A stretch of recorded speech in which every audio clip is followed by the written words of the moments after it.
પાલી ગામના કૃષ્ણનગર સોસાયટીની ઘટના. બિલ્ડિંગ ધરાશાયી થવાની ઘટનામાં કામગીરી ઝડપી કરાઈ. 5 જેસીબીની સાથે 3 મોટા હિટાચી મશીન પણ રેસ્ક્યુ કામગીરીમાં ઉપયોગમાં લેવાયા. હિટાચી મશીનથી કાટમાળ ખસેડવાની કામગીરી શરૂ કરવામાં આવી. રેસ્ક્યુ કામગીરીમાં અડચણ થતાં એક મકાન તોડી પાડવામાં આવ્યું. બિલ્ડિંગની આગળ રહેલું એક મકાન પણ તોડી પાડવામાં આવ્યું.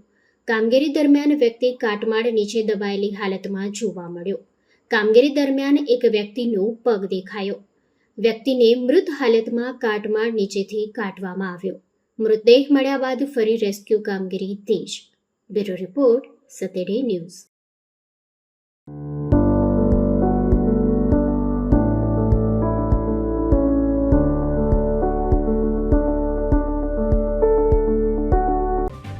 જો તમે આ વિડીયો ફેસબુક પર જોઈ રહ્યા છો તો લાઈક અને ફોલો કરો, અને યુટ્યુબ પર જોઈ રહ્યા છો તો અમારી ચેનલને સબસ્ક્રાઇબ કરો.